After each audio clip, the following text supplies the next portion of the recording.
¿Qué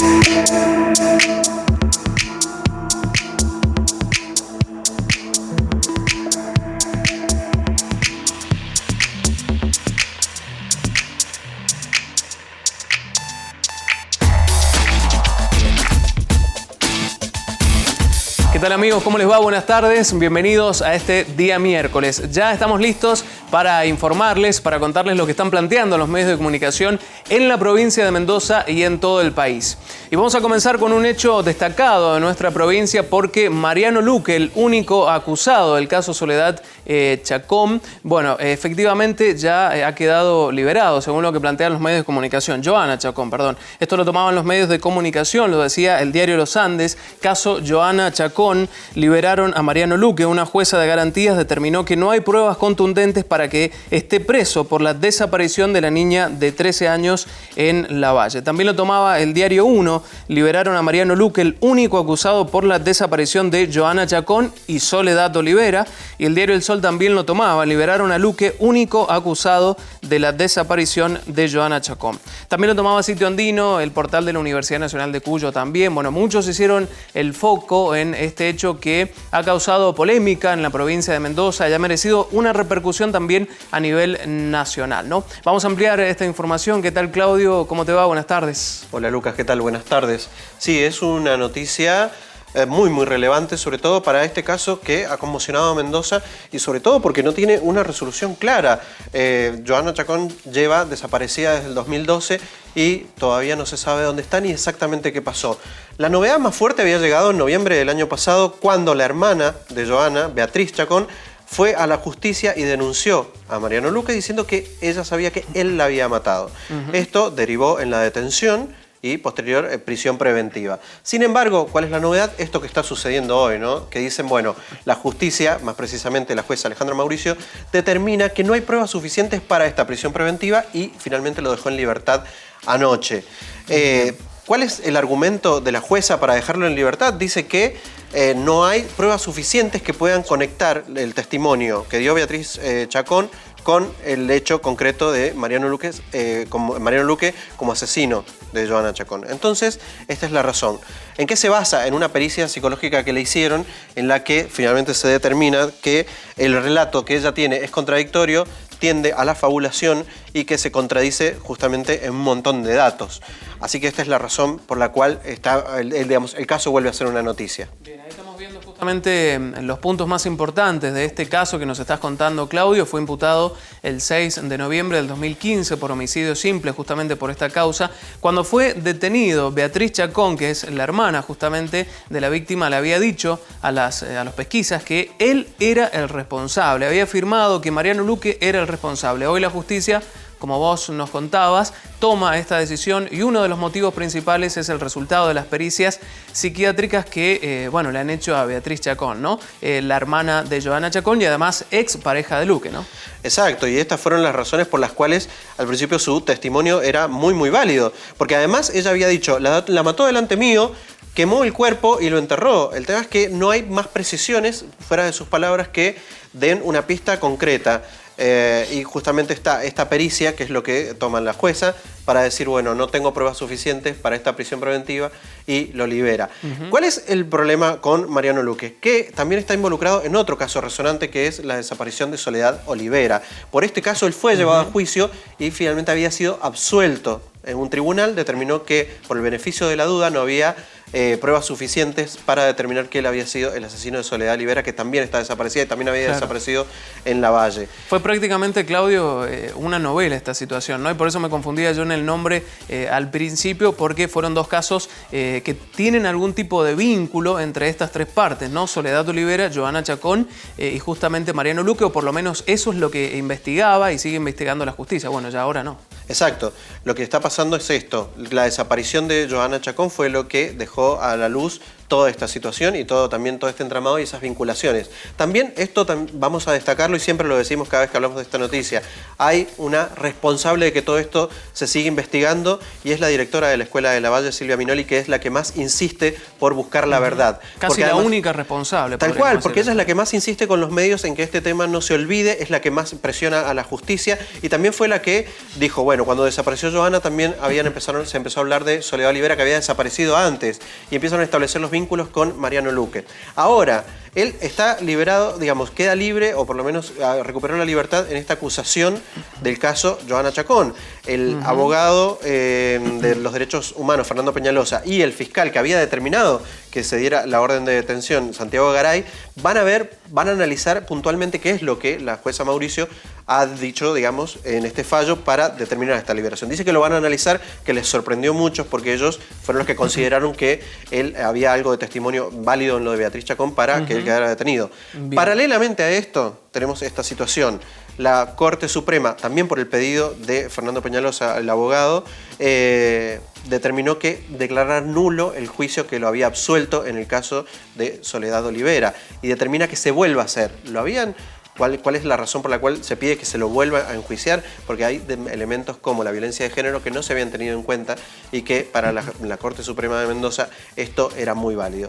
Entonces piden que se vuelva a hacer ese juicio nuevamente. O sea que, digamos que Luque en todos estos, por lo menos en los últimos años, ha estado, digamos, en este tiro y afloje con la justicia en los que parece que zafa de una y vuelve a entrar en otra y esta es la situación actual, ¿no? Ahora libre, otra vez en el caso de Johanna Chacón, otra vez va a ser enjuiciado por la desaparición de Soledad Olivera. Bien, un hecho histórico que ya lleva un tratamiento prolongado en la justicia, ¿no? Y estamos hablando de una situación crítica que no solamente repercute a la provincia, sino también a todo el país. Violencia de género, femicidio, porque estamos hablando de una situación que data del 2012, como vamos a ver en la siguiente placa, que fue cuando ocurre este hecho, el 4 de septiembre de 2012. ¿Cómo fue? Johanna volvía de la escuela a la finca donde vivía, en la localidad de 3 de Mayo. Allí vivía. Según su familia, Johanna nunca ingresó al lugar, pero los compañeros que la acompañaban en el transporte escolar contaron que la niña abrió la tranquera e ingresó al predio. Desde ese momento su rastro se perdió y desde ese momento es que se busca a Johanna Chacón y ojalá aparezca con vida. Un detalle importante es este, ¿no? Mariano Luque es el único acusado concreto que ha habido por la desaparición de Johanna Chacón. En todos estos años de investigación no se ha apuntado hacia otro lado y finalmente el testimonio que sorprendió porque fue inesperado, porque ella ya había sido indagado antes de Beatriz Chacón, fue el que determinó que él podía tener este vínculo que se esperaba probar. Bien. Bueno, finalmente ahora la novedad es esta, ¿no? Él queda libre porque se considera que el testimonio de ella no es válido.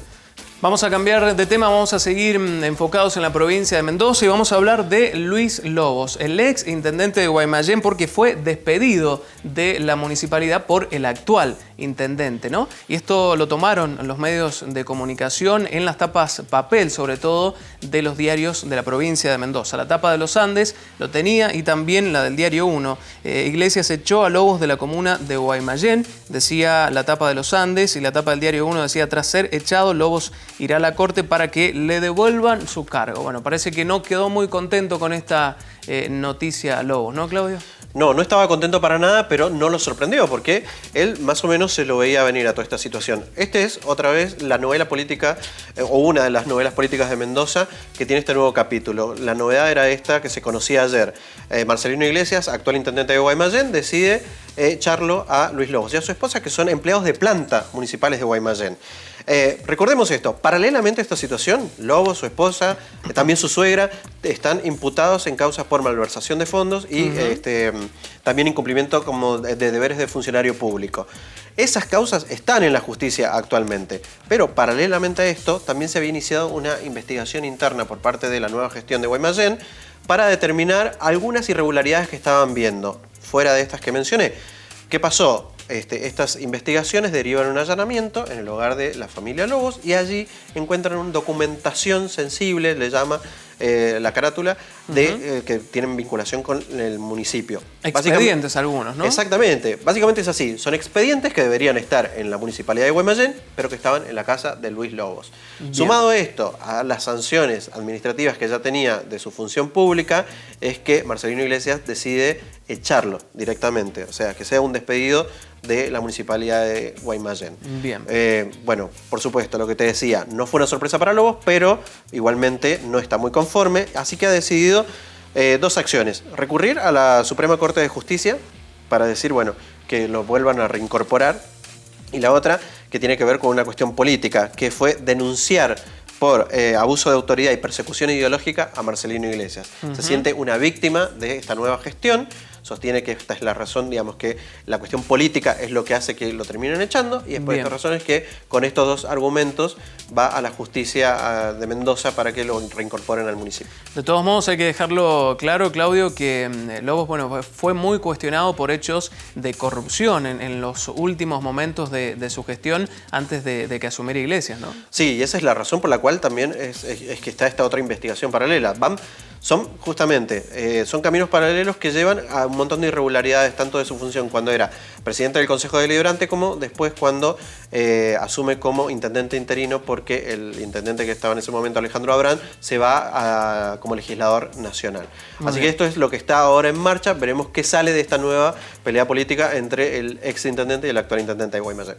Muy bien, muchas gracias, Claudio. Fernanda, ¿cómo te va? Buenas tardes. Hola, Lucas, ¿cómo estás? Muy bien, bueno, feliz día de la escarapela, me olvidé decirles eso. al Sí, comienzo, a ambos. No la pude tener, la perdí antes de entrar al estudio, así que bueno. Bueno, es que ha estado muy agitado y en la mañana ya nos va a contar enseguida por qué, pero mientras tanto vamos a ver la repercusión que ha tenido esta noticia, Lobos, Guaymallén, en las redes sociales. Bueno, primero empezamos con Cristian Sanz, que es periodista del diario online Mendoza Post. Él, al conocerse esta noticia, dice que la primicia del Post, es decir, de este diario, dice: la cooperativa existía, aparecieron los lotes de la política en Guaymallén. Este ha sido uno de los diarios que ha investigado muy de cerca a Lobos.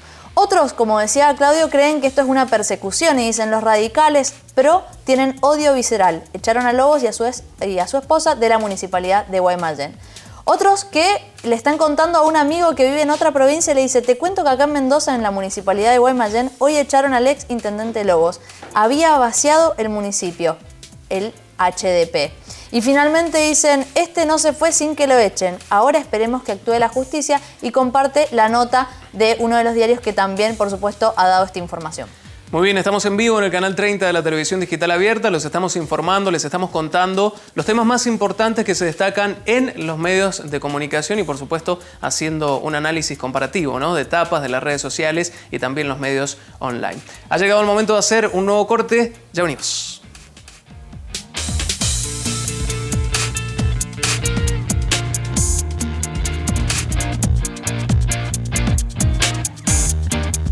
Segundo bloque de Unidiversidad Noticias. Recuerden que estamos en las redes sociales, en Facebook, nos pueden seguir, participar de nuestro noticiero. Estamos en Señal U y también en Twitter, Senal UTV.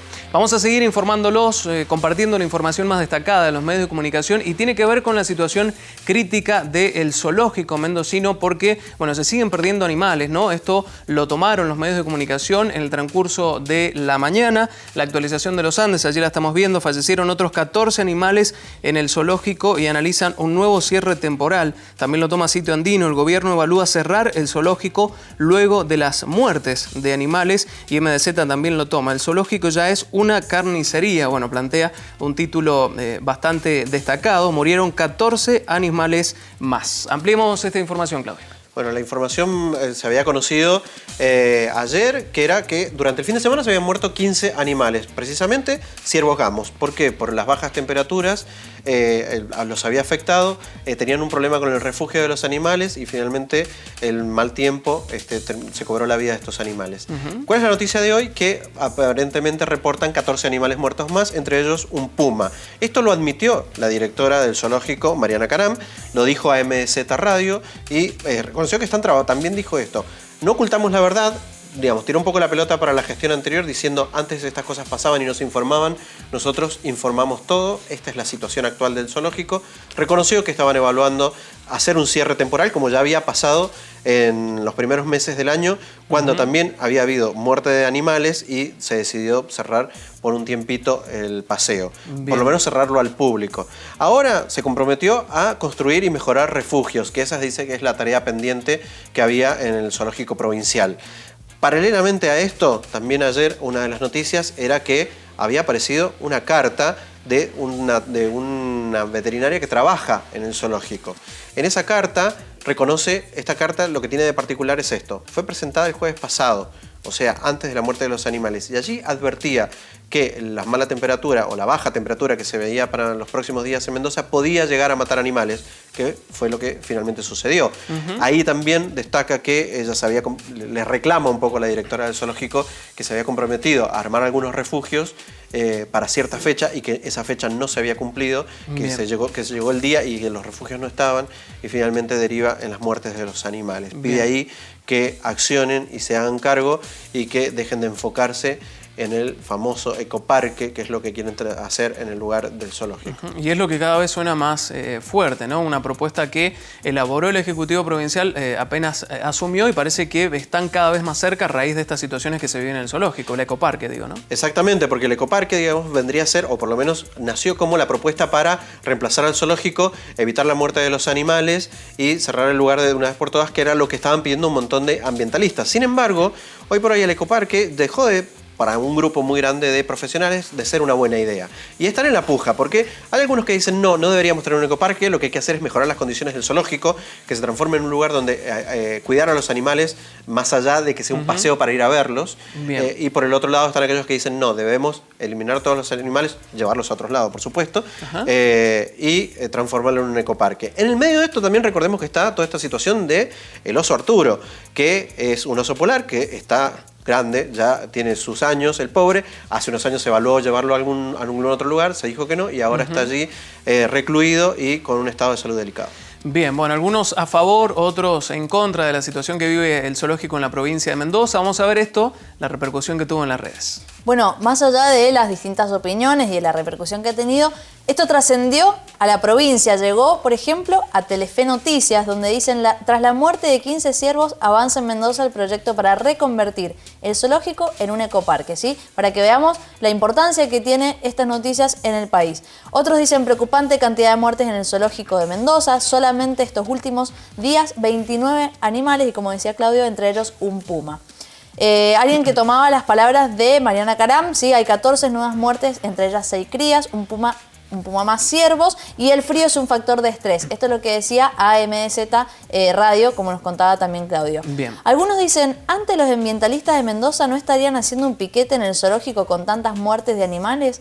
Los noto muy callados. Y esta puja también política donde se decía que a los ambientalistas en la gestión anterior habían metido bastante presión con respecto al zoológico y en este caso no están haciendo nada. Algunos dicen, están esperando el ecoparque, que es una suerte de segundo semestre para la fauna. Sí, un poco de humor, pero también bastante irónico. Y otros dicen, el ecoparque son los padres. Sí, bueno, tampoco está cayendo muy bien la idea del ecoparque, como dice Claudio. Muy bien, gracias Fernanda. Nos vamos a centrar ahora en la etapa del diario Los Andes y vamos a hablar de coparticipación, porque parece que la provincia de Mendoza firmaría el acuerdo con la Nación, ¿no? Mendoza acuerda con la Nación, pero no resigna la deuda, es lo que decía el portal mendocino. También la actualización lo tomó, Mendoza firma, pero no resigna el retroactivo. Sitio Andino también lo tomaba. El gobierno evalúa cerrar el zoológico luego de las muertes de animales, y Universidad, que es el portal de la Universidad Nacional de Cuyo, Cornejo avanzará en el acuerdo por la coparticipación. Bueno, una buena noticia para la provincia de Mendoza, ya lo veníamos anunciando días atrás, Claudio, y parece que efectivamente se cumpliría, ¿no? Sí, en este momento están reunidos, o ha terminado una reunión que tenían los gobernadores de todas las provincias con el ministro del Interior, Rogelio Frigerio. Allí él era el encargado de estar negociando con los mandatarios provinciales para justamente esto, ¿no? Que firmen un acuerdo de la devolución de ese 15% de coparticipación que le adeuda el Estado Nacional a las provincias.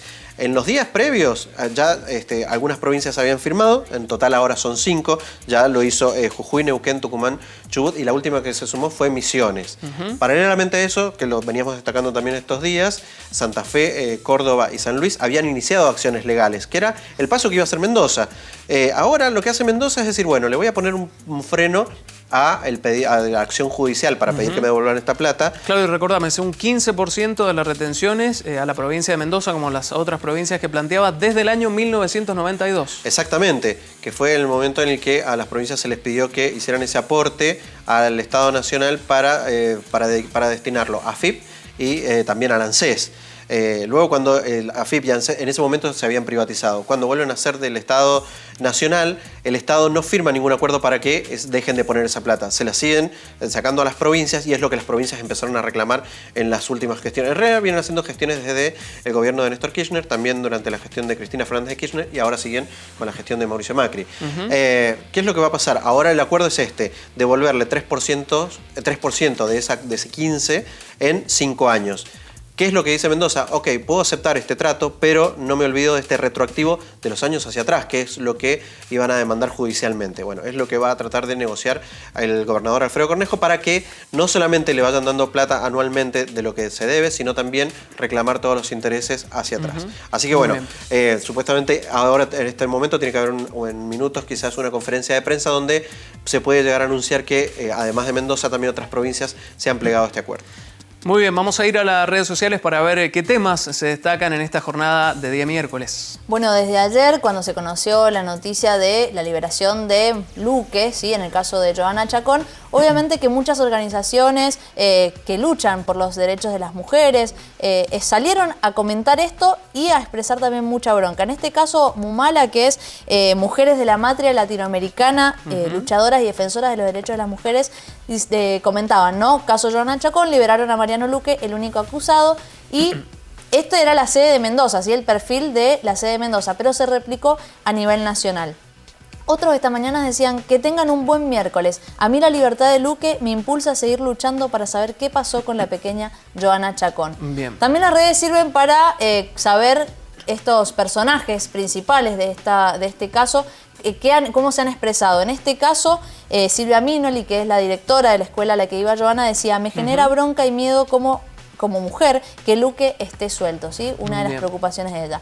También Fernando Peñalosa, que es querellante de la Secretaría de Derechos Humanos, decía, a nosotros nos preocupa y enciende una alerta la liberación de Luque, ¿sí? Se va viendo cómo estas personas también están siendo buscadas por los medios, que los entrevistan y bueno, esto se está viendo también en las redes sociales. Muy bien, los estamos informando en el canal 30 de la televisión digital abierta. Ha llegado el momento de hacer un nuevo corte, ya venimos.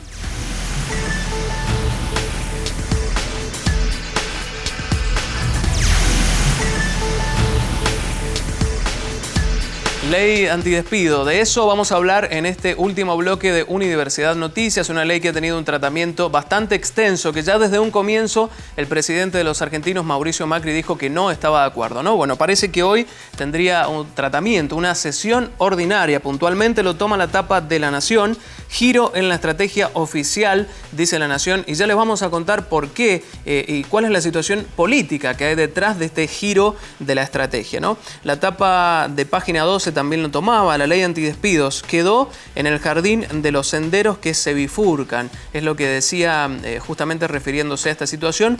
Dos miradas que se oponen de alguna manera, con un diario obviamente oficialista y un diario opositor, o por lo menos las líneas editoriales a las que responden cada una de estas tapas. También lo tomaban las actualizaciones en la provincia de Mendoza. El Sol, decía diputados, define el futuro de la ley antidespidos, y Cito Andino también lo tomaba, ley antidespidos. 5 diputados mendocinos a favor de esta ley y 5 en contra. Claudio. Bueno, concretamente es la ley de emergencia ocupacional, mejor conocida como ley antidespidos. Esa propuesta, o ese proyecto de ley en realidad, contempla que no haya despidos por 180 días en las empresas, tanto en el Estado como en las empresas privadas, y que se retrotraiga hacia el 1 de marzo a los despidos de los que ya fueron cesanteados en algunas empresas, y si no, que cobren una doble indemnización. Este proyecto tuvo media sanción en el Senado. La semana pasada hubo un intento de tratamiento en diputados en una sesión especial que finalmente cayó porque no hubo quórum y la oposición no consiguió una mayoría para aprobarlo. ¿Qué pasó desde esa semana hasta ahora? Empezaron las peleas políticas. ¿Por qué? Porque hay alguien que podía girar la balanza para un lado o para el otro, inclinarla, que era Sergio Massa y el Frente Renovador. ¿Qué hace Massa? Dice, bueno, yo estoy medianamente a favor, pero quiero hacer unas introducciones, unas modificaciones a esta ley para contemplar algunos beneficios para las pymes. A Macri esto no le cae muy bien, tampoco le cae muy bien que esté jugando un poco como lo que él considera a dos puntas, tratando de seducir al oficialismo y también a la oposición. Entonces, hoy lo que trasciende en algunos medios nacionales y también locales es que ha habido un cambio de estrategia.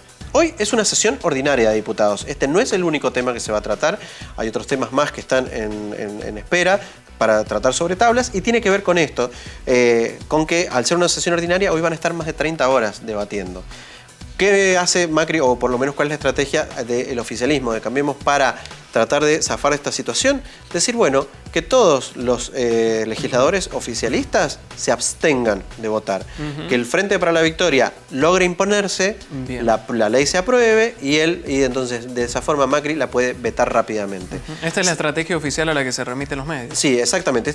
A esto llaman como el giro, ¿no? Porque de esta forma logran dos cosas. Por un lado, sacarse el problema rápidamente de encima porque se transforma en una ley que Macri puede vetar. Y por el otro lado, frenar a Sergio Massa, que busca este impulso que terminaría también perjudicando un poco económicamente los planes de Mauricio Macri, porque contempla algunos beneficios para las pymes que, según el presidente, no puede afrontar. Y lo cual le ha valido también a Sergio Massa, Claudio, bastante protagonismo, ¿no? Hablando exactamente, de un concepto político. Tal cual, porque se transformó en la persona con la que había que negociar, ¿no? Entonces se sintió la persona más deseada del Congreso porque estaba negociando tanto con la oposición como con el oficialismo para ver hacia dónde inclinar la balanza en este tema. Y tiene aspiraciones a ser el futuro presidente, también ya lo ha dicho Massa públicamente. Sí, es más, hay legisladores que han salido a decir abiertamente que a Massa lo único que le interesa en realidad es lucirse él en esta pelea política, en la cual por ahora parece que la estrategia de Cambiemos le va a poner también un freno a él. Esto es así, si le dieran lugar al pedido del proyecto de modificación que propone Sergio Massa, esto tendría que volver todo el tratamiento al Senado. Y el Senado ahí debería definir si acepta estos cambios y los vuelve a tratar o si elimina estos cambios y ratifica la ley. De todas maneras, Macri ya ha sido más que claro en cada presentación que hace, en cada acto público, diciendo, si esto se transforma en una ley, yo lo voy a vetar. Igual te comento algo. Decía que hoy era una sesión maratónica porque este no es el único tema. Hay otros temas más que están tratándose y tienen que ver algunos con la ley de acceso a la información pública y también con otro tema controvertido que tiene que ver con la quita del IVA a la canasta básica, porque algunos están cuestionando que es un buen proyecto, pero que es muy difícil de aplicar. Muy bien, vamos a ir a las redes sociales. Fernanda, contanos. Bueno, en este caso lo que vamos a ver a través de las redes sociales es la opinión o lo que van a ir a plantear los distintos legisladores esta tarde.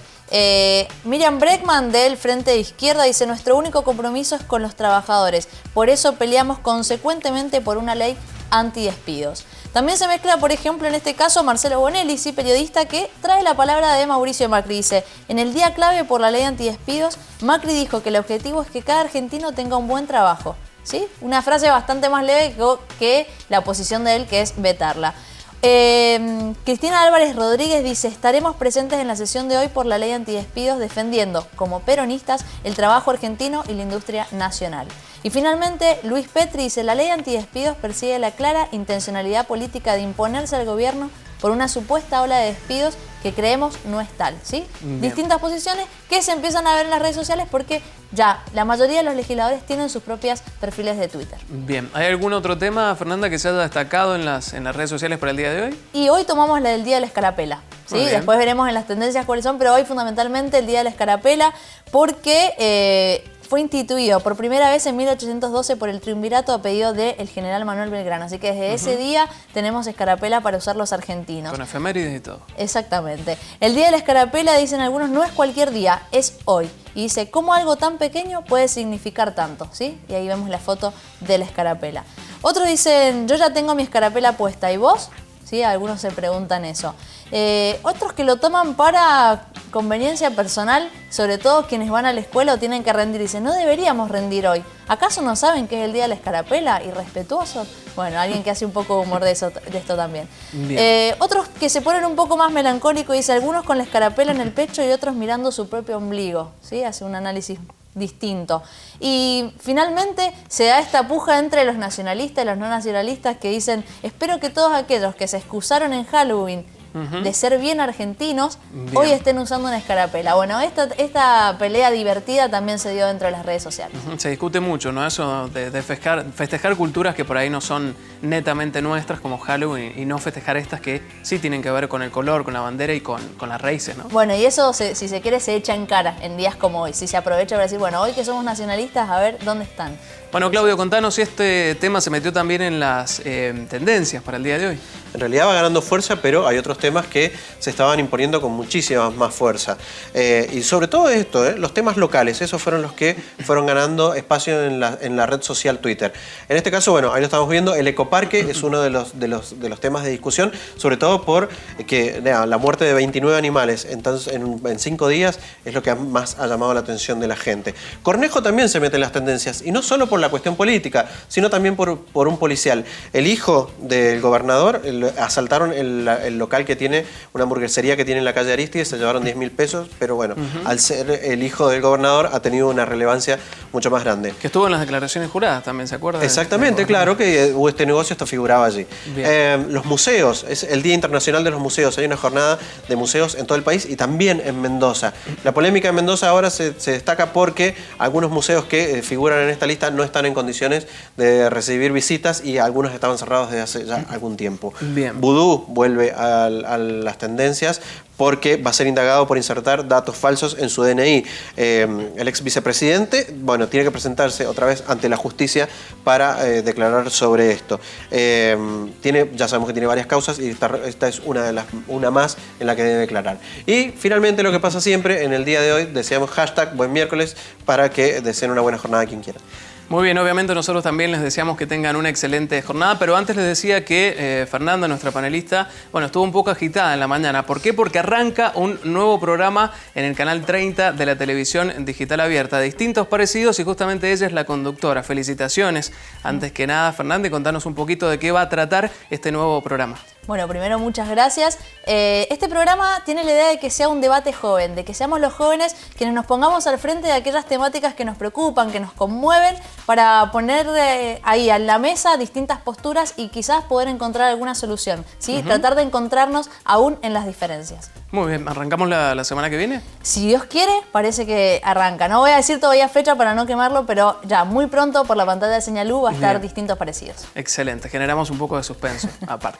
Distintos parecidos, un nuevo programa, un nuevo producto de Señal U en el canal 30 de la televisión digital abierta. Gracias Fernanda, gracias Claudio, hasta aquí llegamos nosotros. Que tengan una excelente tarde. Recuerden que a las 21 horas actualizamos toda la información en la edición central de Unidiversidad Noticias. Nosotros, como siempre, hasta mañana a las 13. Muchas gracias.